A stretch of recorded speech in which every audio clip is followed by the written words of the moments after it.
जब धर्म के नाम पर पशुओं की बलि दी जाती थी, शूद्रों और स्त्रियों को सामाजिक व धार्मिक कार्यों से वंचित किया जा रहा था।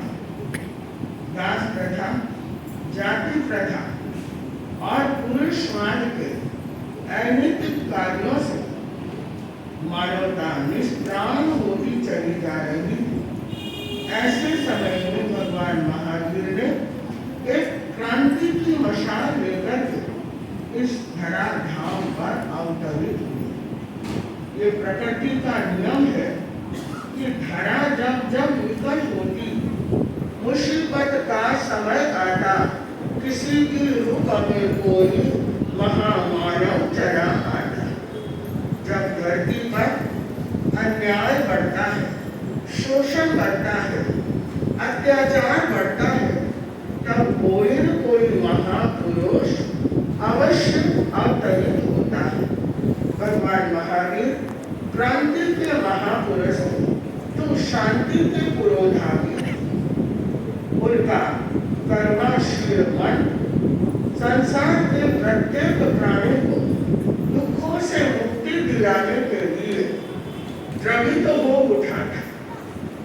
सबसे पहले प्रियंवदा दासी को दास्य कर्म से मुक्ति दिलानी, यह उनकी सबसे पहली क्रांति थी और वो शांति के पुरोधा थे।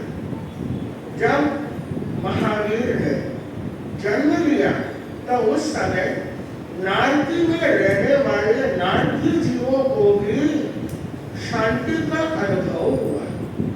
भगवान महावीर ने प्रत्येक प्राणी को धर्म करने का अधिकार दिया कि धर्म किसी व्यक्ति की ख्याति नहीं है, यह तो सबके लिए है। जैसे धूप, छांव, वर्षा, इसका उपयोग हर व्यक्ति कर सकता है, वैसे ही धर्म की आराधना के लिए पुरुष और स्त्री का कोई भेदभाव नहीं होता। न जाति के आधार पर कोई छोटा होता है, कोई बड़ा होता है। छोटा और बड़ा कर्म के आधार पर होता है। भगवान महावीर ने जातिवाद को भी प्रश्रय नहीं दिया, इसीलिए उन्होंने सबसे पहले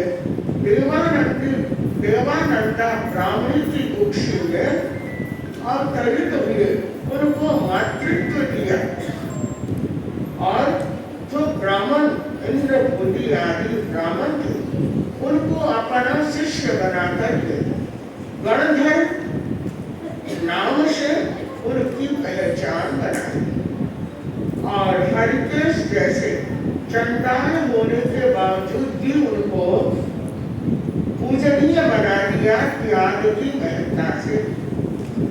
और इस संदर्भ में हम यह भी ले सकते हैं कि उन्होंने महिला समाज को भी समान अधिकार दिया।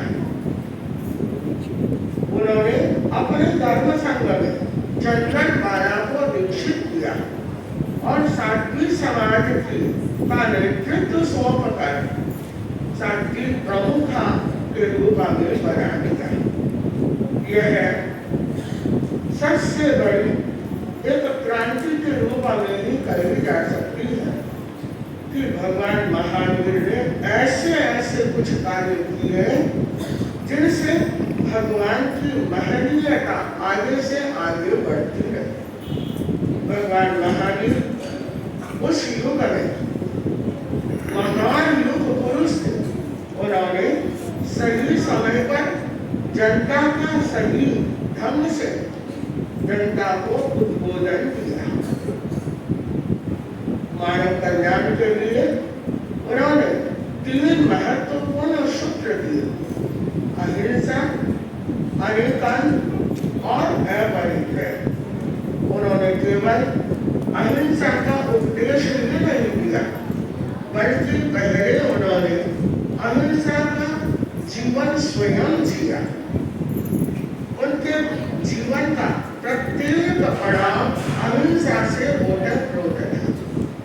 और भगवान महावीर का गर्भकाल से लेकर जब तक परिनिर्माण नहीं हुआ, मोक्ष नहीं पधारे, तब तक उनके जीवन में अहिंसा की लौ निष्कंप के रूप में प्रज्वलित होती रही। इसलिए ये कहा जा सकता है कि भगवान महावीर अहिंसा के